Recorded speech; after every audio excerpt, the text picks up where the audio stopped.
7 सितंबर 1996 की रात को टुपैक शकूर म्यूजिक इंडस्ट्री के सबसे बड़े नामों में से एक थे। वो सिर्फ 25 साल के थे, लेकिन करोड़ों लोग उनके चेहरे, आवाज और गानों को जानते थे।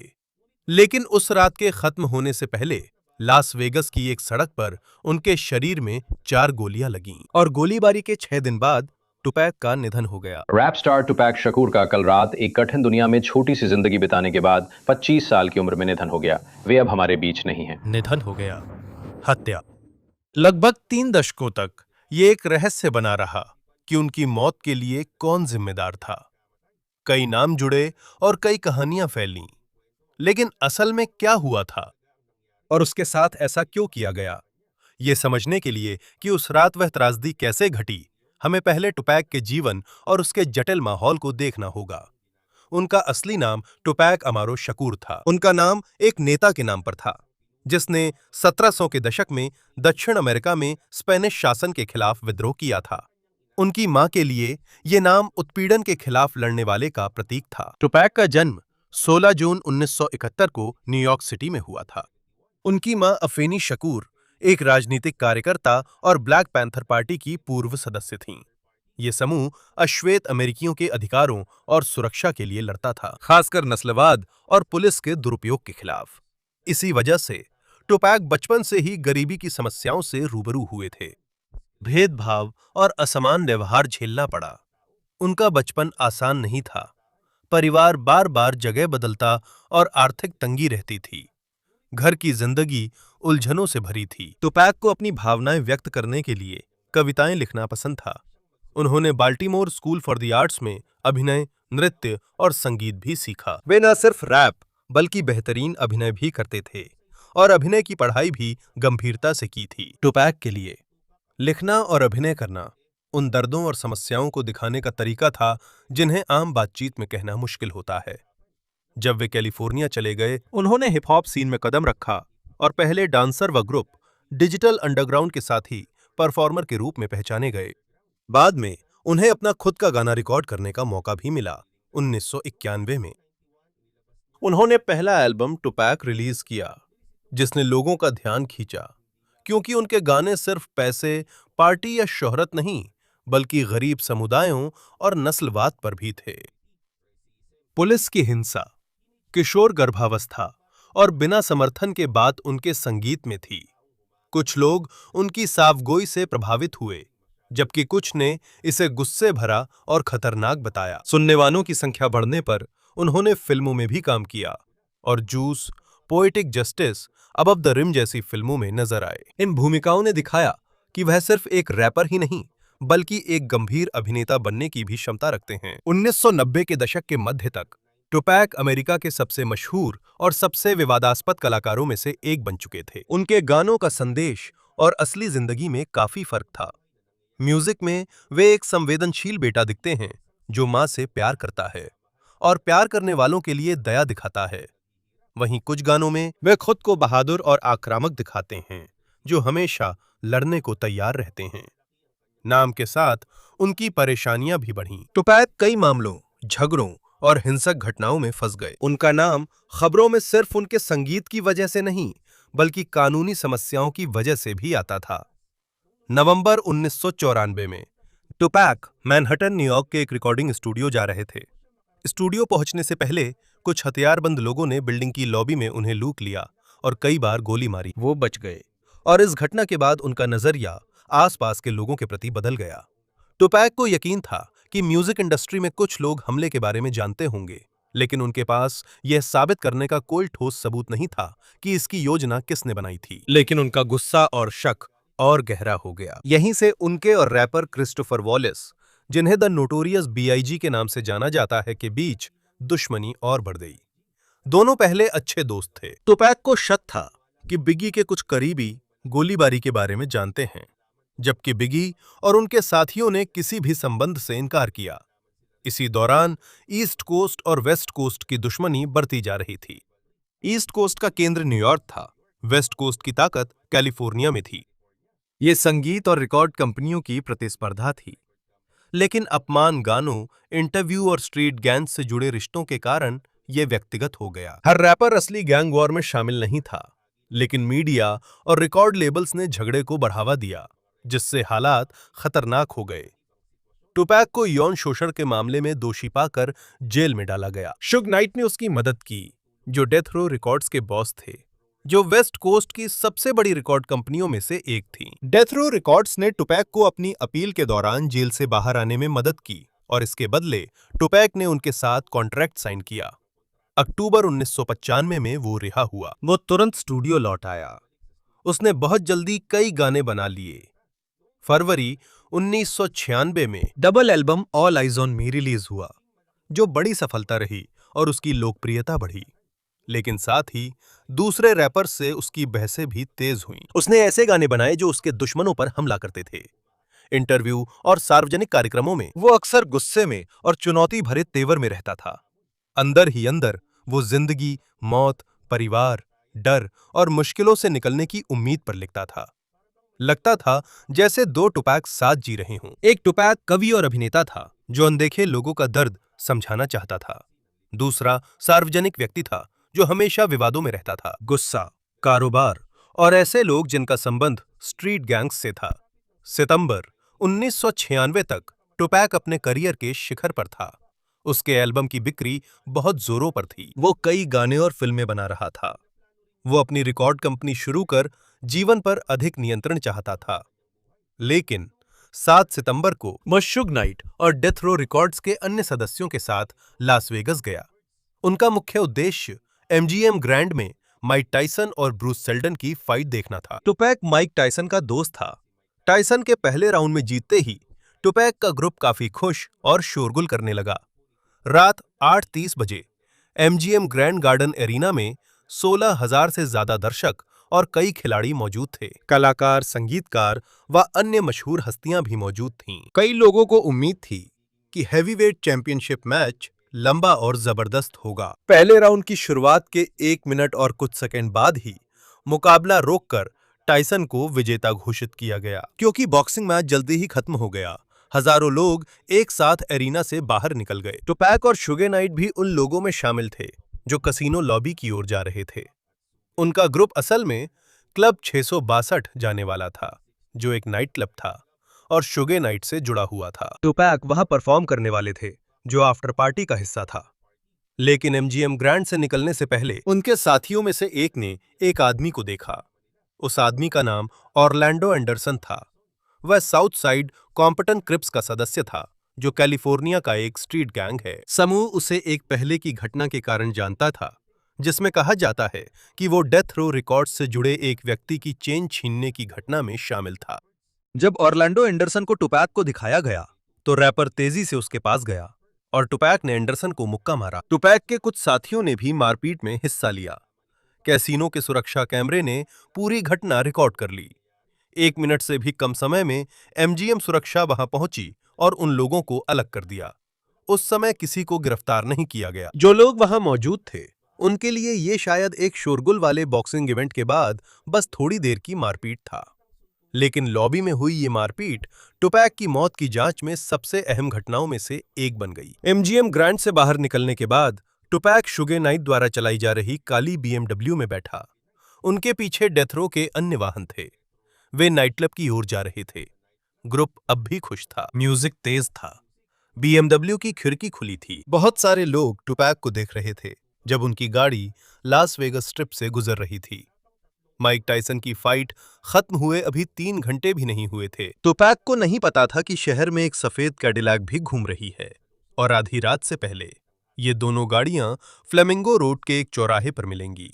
वहीं पर हिप हॉप का इतिहास हमेशा के लिए बदल जाएगा। फ्लेमिंगो रोड और कोवल लेन के चौराहे पर पहुंचने से पहले पुलिस ने टुपैक और सुवी नाइट की गाड़ी को थोड़ी देर के लिए रोका। गाड़ी में म्यूजिक बहुत तेज था और पीछे नंबर प्लेट नहीं दिख रही थी। सुगी ने बताया कि नंबर प्लेट डिब्बे में है।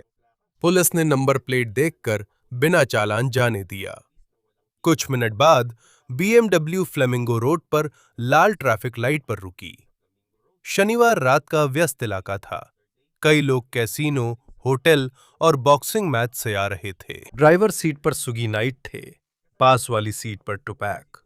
गाड़ी की खिड़कियां खुली थीं और तेज म्यूजिक चल रहा था। बीएमडब्ल्यू के चारों ओर डेथ रो रिकॉर्ड्स की गाड़ियां थीं, लेकिन काफिला एक साथ नहीं था।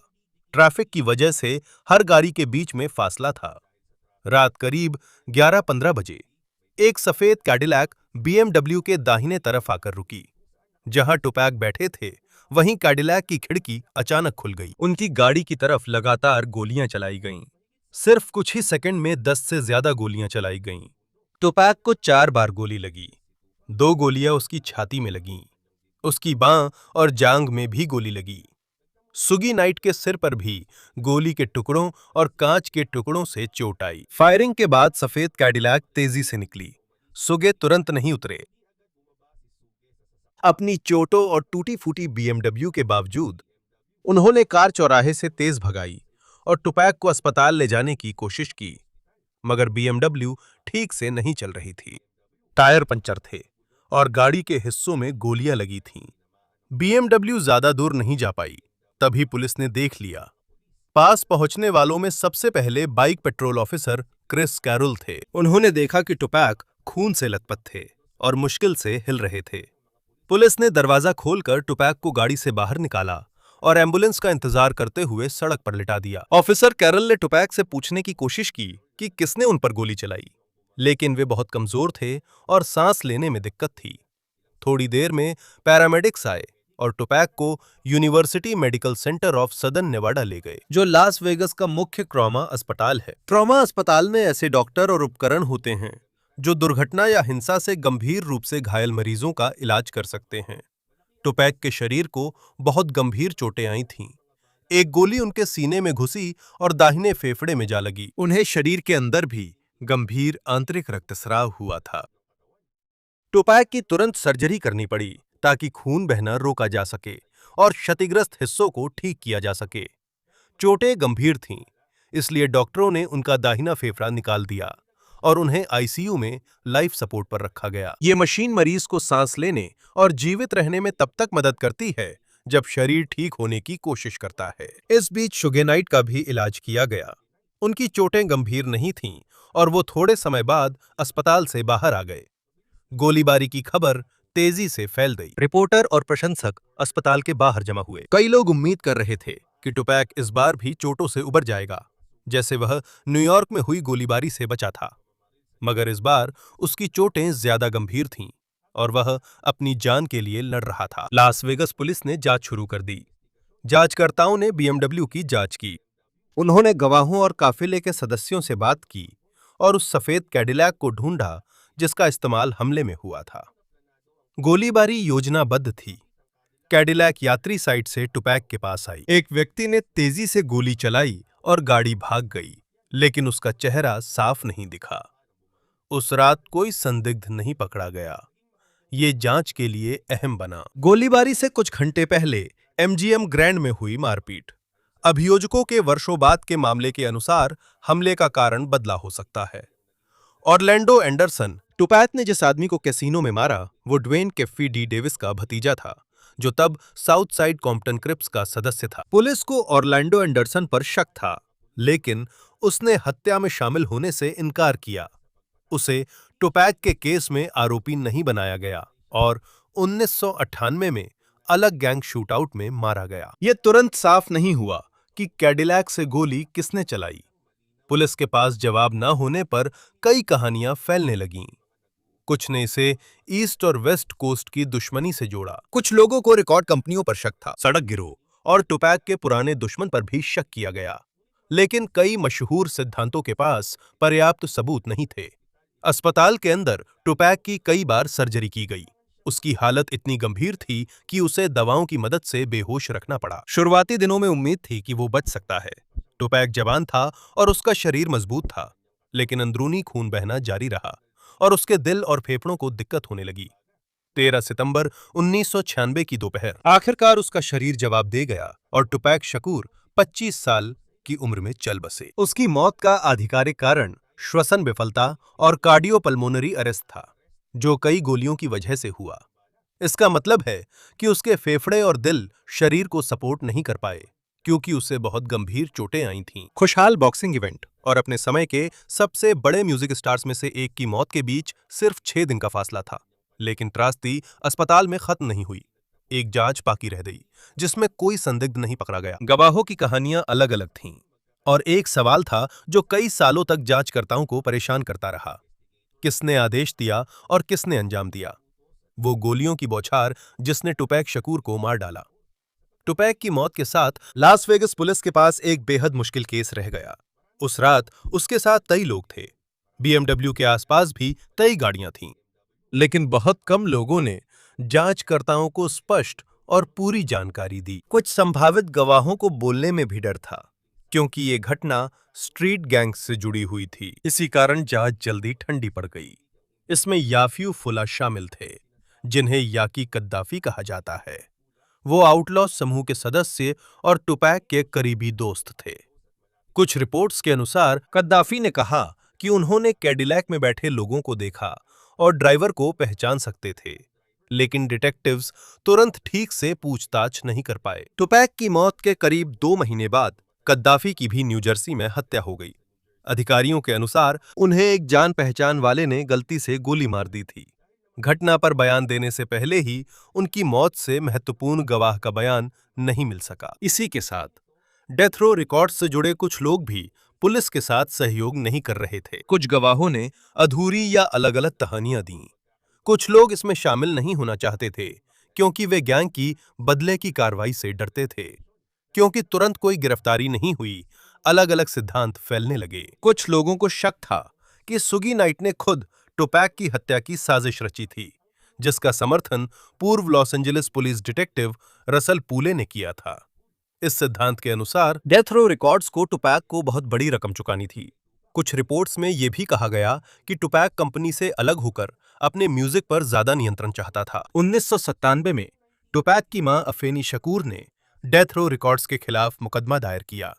उन्होंने कंपनी पर उनके बेटे की कमाई का सही तरीके से प्रबंधन न करने का आरोप लगाया। बाद में दोनों पक्षों के बीच समझौता हो गया, लेकिन इस बात का कोई ठोस सबूत नहीं मिला कि सुगी नाइट ने गोलीबारी का आदेश दिया था। टुपैक के बगल में सुगी बैठे थे जब बीएमडब्ल्यू पर गोलियों की बौछार हुई। सुगी भी घायल हुए थे और वो भी मारे जा सकते थे। इसी वजह से कई जांचकर्ता और वहां मौजूद लोग ये नहीं मानते कि उन्होंने जानबूझकर खुद को हमले के बीच में डाला। जांच का केंद्र एमजीएम ग्रैंड में हुई लड़ाई बन गई। ऑरलैंडो एंडरसन की पिटाई के बाद बदला लेने का एक स्पष्ट कारण सामने आ गया था। एंडरसन का संबंध साउथ साइड कॉम्पिटेंट क्रिप्स से था, जबकि मॉब पीरू ब्लड्स के कुछ सदस्य डेथ रो रिकॉर्ड्स के करीब थे। ये दोनों ग्रुप्स कॉम्पिटेंट कैलिफोर्निया के प्रतिद्वंदी गैंग हैं। उस रात से पहले भी उनके सदस्यों के बीच पहले से झगड़े और बदले की घटनाएं हो चुकी थीं। अभियोजकों के अनुसार यह सिर्फ रैपर्स का आम झगड़ा नहीं था।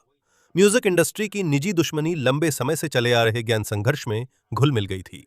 ओरलैंडो एंडरसन कई जांचकर्ताओं के लिए मुख्य संदिग्ध बना, लेकिन उसने यह इनकार किया कि वह कैडिलैक में था और कहा कि टुपैक की मौत से उसका कोई लेना देना नहीं है।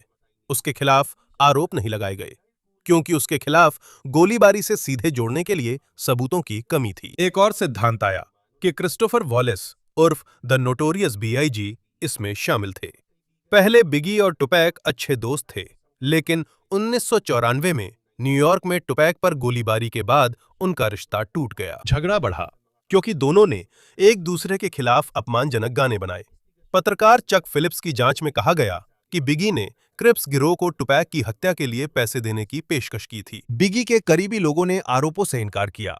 कुछ रिपोर्ट्स के मुताबिक गोलीबारी की रात बिगी न्यूयॉर्क में था, जबकि घटना लास वेगस में हुई। उस पर कोई मुकदमा या अदालत का फैसला नहीं आया कि वो टुपैक की मौत में शामिल था। टुपैक की हत्या के 6 महीने बाद लॉस एंजलिस में बिगी की भी हत्या हुई। 9 मार्च 1997 की तड़के वो एक पार्टी से निकला था, जब सिग्नल पर उसकी गाड़ी पर गोली चलाई गई। बिगी सिर्फ 24 साल का था। दोनों हत्याएं लगभग एक ही समय और तरीके से हुईं, इसलिए कई लोग मानते हैं कि ये घटनाएं जुड़ी हो सकती हैं। लेकिन बिगी के केस में भी किसी को दोषी नहीं ठहराया गया। टुपैक की मौत की कहानियों में सीन कॉम्स का नाम भी आता है, जिन्हें पफ डैडी और डीडी कहा जाता है। कॉम्स ने बैड बॉय रिकॉर्ड्स शुरू की थी। बिगी के रिकॉर्ड लेबल के मालिक कॉम्स पर आरोप लगा कि उन्होंने टुपैक और शुग नाइट की हत्या के लिए पैसे की पेशकश की, क्योंकि उनकी कंपनी डेथ रो रिकॉर्ड्स की प्रतिद्वंदी थी। ये आरोप मुख्य रूप से ड्वेन कैफी डी डेविस के बयानों से आया था, जो साउथ साइड कॉम्पिटन क्रिप्स के पूर्व सदस्य और ऑरलैंडो एंडरसन के रिश्तेदार थे। कॉम्स ने टुपैक की हत्या में संलिप्तता से इनकार किया और उन पर कोई आरोप नहीं लगा। शुग नाइट को लेकर वर्षों तक कहानियां चलती रहीं। बिग्गी और कॉम्स के बारे में मीडिया में अक्सर चर्चा होती थी, लेकिन इन सिद्धांतों में से कोई भी अदालत में किसी मुकदमे तक नहीं पहुंचा। जांच में सबसे बड़ा बदलाव खुद केफी डी से आया। गोलीबारी की रात केफी डी ने कहा कि वो 3 आदमियों के साथ एक सफेद कैडिलैक में सवार था। उसके साथ उसका भतीजा ऑरलैंडो एंडरसन भी था। 2008 में एक इंटरव्यू में कैफी डी ने जांचकर्ताओं को एक विस्तृत कहानी सुनाई। ये इंटरव्यू टुपैक और बिग्गी की हत्याओं की अलग जांच के हिस्से के रूप में किया गया था। कैफी डी के बयानों के अनुसार उनकी टीम ने एमजीएम ग्रैंड में झगड़े के बाद टुपैक और सुगे को ढूंढना शुरू किया। उसने कहा कि कैडिलैक में एक बंदूक थी, जिसे उसने पीछे बैठे लोगों को दे दिया। उसने यह स्पष्ट नहीं किया कि गोली किसने चलाई। अलग अलग मौकों पर ऑरलैंडो एंडरसन का नाम आया। कुछ गवाहियां कैडिलैक में बैठे दूसरे आदमी की ओर भी इशारा करती हैं। नेवादा के कानून के अनुसार हत्या का आरोप लगाने के लिए जरूरी नहीं कि वही व्यक्ति गोली चलाए। जो योजना बनाता, हथियार देता या हमले का नेतृत्व करता है, उसे भी जिम्मेदार ठहराया जा सकता है। कैफी डी द्वारा कही गई कुछ बातें लंबे समय तक गुप्त रहीं, लेकिन बाद में उसने डॉक्यूमेंट्री और ऑनलाइन कार्यक्रमों में अपनी कहानी बताना शुरू किया।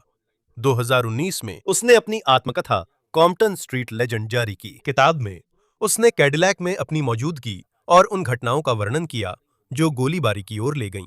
ये सार्वजनिक बयान ही ठंडे पड़े मामले में नई जान लेकर आए। कोल्ड केस वो मामला है जिसमें लंबे समय से कोई सुराग ना मिले और जांच ना बढ़ सके। नया गवाह मिलने पर इसे फिर खोला जा सकता है। नया सबूत या बयान जो कोर्ट में इस्तेमाल किया जा सके। जुलाई 2023 में लास वेगस पुलिस ने हेंडरसन में एक घर की तलाशी ली। नेवादा में कैफी डी की पत्नी से जुड़े स्थान पर जांचकर्ताओं ने कई इलेक्ट्रॉनिक डिवाइस, तस्वीरें, दस्तावेज और अन्य सामान जब्त किए। 2 महीने बाद कैफी डी को गिरफ्तार किया गया। 29 सितंबर 2023 को अभियोजकों ने बताया कि टुपैक शकूर की मौत के मामले में उस पर हत्या का आरोप है और वह पहले औपचारिक रूप से आरोपित व्यक्ति हैं। अभियोजन पक्ष के अनुसार कैफी डी ने टुपैक और सुगे की तलाश का नेतृत्व किया ऑरलैंडो एंडरसन की पिटाई का बदला लेने के लिए। अभियोजकों ने कहा कि उसी ने हमले में इस्तेमाल बंदूक दी थी। कैफी डी ने दोषी नहीं होने की दलील दी। बचाव पक्ष के अनुसार उसने इंटरव्यू और किताब से पैसे कमाने के लिए कहानियां बढ़ा चढ़ाकर पेश की या बदल दी। उसके वकील कहते हैं कि पुलिस को उसके कुछ बयान समझौते के तहत दिए गए थे, जो उसके खिलाफ इस्तेमाल नहीं होंगे। वहीं अभियोजकों ने जोर देकर कहा कि जब उसने वही जानकारी सार्वजनिक रूप से साझा की तो वो सुरक्षा खत्म हो गई। 2026 में जज ने कैफी डी की आत्मकथा और उसके 2008 के पुलिस इंटरव्यू की रिकॉर्डिंग को ट्रायल में इस्तेमाल करने की अनुमति दी। ये दोनों अभियोजन पक्ष द्वारा पेश किए जाने वाले सबसे महत्वपूर्ण सबूतों में से हैं। उसका ट्रायल 10 अगस्त 2026 को शुरू होने वाला है। उम्मीद है कि अभियोजन पक्ष ये साबित करने की कोशिश करेगा कि कैफी डी ने हमले की योजना बनाई और उसमें मदद की, भले ही यह निश्चित रूप से पता न चल सके कि ट्रिगर किसने दबाया। डिफेंस ने जोर देकर कहा कि उसके खिलाफ कोई भौतिक सबूत नहीं है जो उसे बंदूक या कैडिलैक से सीधे जोड़ता हो, और उन कहानियों पर भरोसा नहीं किया जा सकता जो कई बार बदल चुकी हैं। गोलीबारी के लगभग 30 साल बाद मामला अब सिर्फ पुरानी अफवाहों और सिद्धांतों पर नहीं टिका है। पहली बार एक जूरी सबूत सुनेगी और कैफी डी के खुद के बयानों के आधार पर फैसला करेगी। ये असली अपराध कबूलना है या सिर्फ कहानियां बनाना ताकि म्यूजिक के सबसे चर्चित अनसुलझे मर्डर से पैसा कमाया जा सके। जांच बढ़ने पर कुछ लोगों ने उस रात की अजीब सुरक्षा व्यवस्था पर ध्यान दिया जब टूपक को गोली लगी थी। डेथ रो रिकॉर्ड्स के कुछ पूर्व कर्मचारियों के अनुसार बॉक्सिंग मैच से पहले सुरक्षा मीटिंग में बताया गया कि बॉडीगार्ड्स से कहा गया था कि मैच के बाद जिस नाइट क्लब में वे जाने वाले थे वहां वे बंदूकें न ले जाएं। वे उन्हें होटल या गाड़ियों में छोड़ सकते थे। तब Reggie Wright junior Death Row records की सुरक्षा टीम के प्रमुख थे। वे पहले कॉम्पटन के पुलिस अफसर रह चुके थे, इसलिए सुरक्षा और पुलिस काम में माहिर थे। क्योंकि टुपैक बहुत मशहूर थे और उनके कई दुश्मन भी थे, इसलिए कुछ लोगों ने सवाल उठाया कि उनकी सुरक्षा इतनी कड़ी क्यों नहीं थी।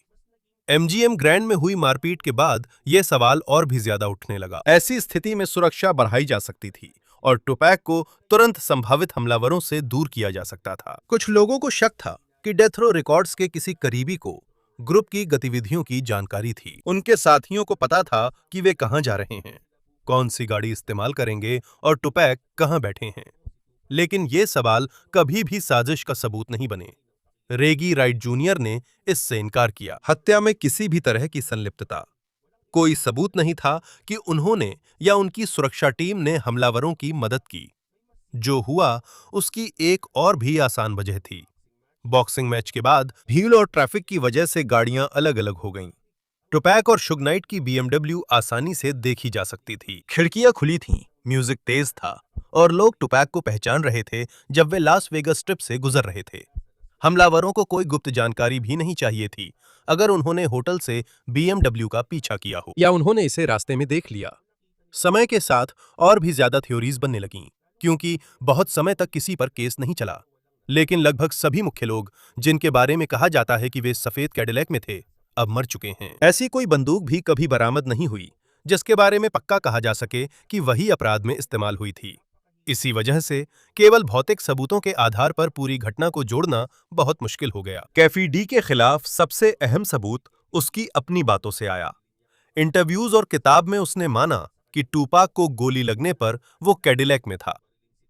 उसने ये भी बताया कि एमजीएम ग्रैंड में झगड़े के बाद उनका ग्रुप टूपाक और शुग नाइट को कैसे ढूंढता रहा। लेकिन अदालत में सिर्फ एक कहानी का मशहूर या विश्वसनीय होना ही काफी नहीं है।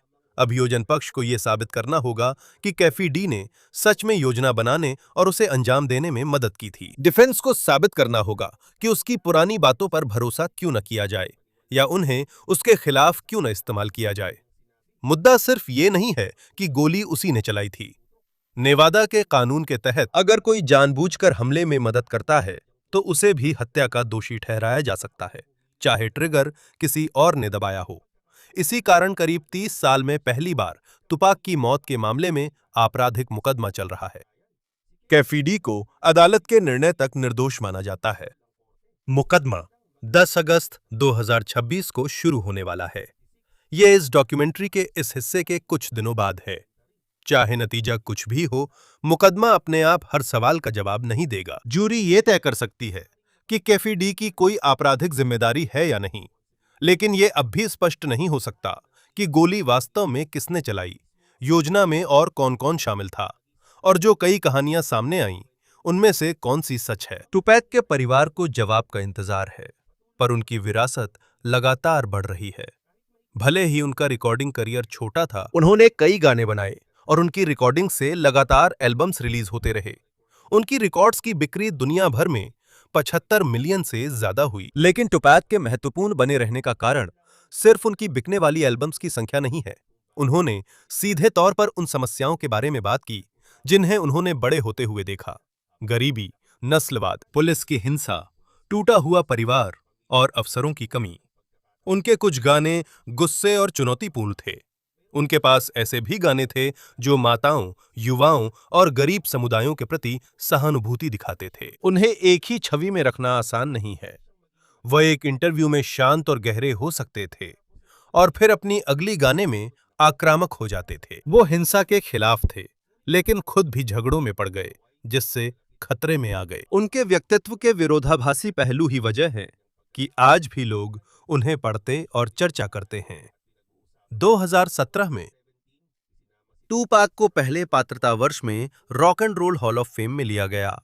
उन्होंने हिप हॉप को आधुनिक संगीत और संस्कृति का अहम हिस्सा बनाने में मदद की। उनका प्रभाव बाद के रैपर्स में भी दिखता है। कई कलाकारों ने अपनी कहानियां राजनीतिक मुद्दों और कम्युनिटी की समस्याओं को म्यूजिक का केंद्र बनाया। लेकिन उनकी कहानी में एक और दुखद सबक है। टुपैक के जीवन के आखिरी हिस्से में म्यूजिक राइवलरी, बिजनेस, गुस्सा और स्ट्रीट गैंग्स के टकराव मिल गए। गानों व इंटरव्यू में हुई बेइज्जती सिर्फ एंटरटेनमेंट तक सीमित नहीं रही। ये सब असली झगड़ों के साथ घुल मिल गए, जिनमें बंदूकें और बदला शामिल था। एक हाथापाई जो 1 मिनट से भी कम चली, शायद उसकी जान लेने वाले हमले की वजह बना, जो कुछ ही घंटों बाद हुआ। इसका मतलब ये नहीं है कि सिर्फ एक गलत फैसला ही टूपाक की मौत की पूरी कहानी बताता है। काफी समय से उसके आसपास खतरा मंडरा रहा था। कई लोग, विवाद और फैसलों ने उस रात को त्रासदी की ओर धकेल दिया। टूपैक मशहूर था क्योंकि वो अपने समय के दर्द, गुस्से और उम्मीद को संगीत में बदल सकता था। लेकिन आखिरकार वो अपनी गानों में उसी उथल-पुथल भरी दुनिया का वर्णन करता था, जिसने उस भविष्य को तबाह कर दिया जिसे वो अभी बना सकता था। कोर्ट तय कर सकती है कि किसे जिम्मेदार ठहराया जाए, लेकिन टुपैक की कहानी का असली महत्व उसके दिए सबक में है। जब गुस्से को कारोबार बना दिया जाता है, असली दुश्मनी को तमाशा बना दिया जाता है और बदले को हावी होने दिया जाता है, इसका नतीजा सिर्फ बर्बाद करियर या खोया पैसा नहीं होता, बल्कि कभी-कभी जिंदगी भी चली जाती है। यही वजह है कि लास वेगस में उसकी आखिरी रात के लगभग 30 साल बाद भी आज भी सिर्फ टूपाक शकूर की मौत का तरीका ही याद नहीं किया जाता। कम उम्र में गुजरे कलाकार की आवाज और भी जिंदा रहती है, क्योंकि उसकी कही कहानियां आज भी सुनी जाती हैं।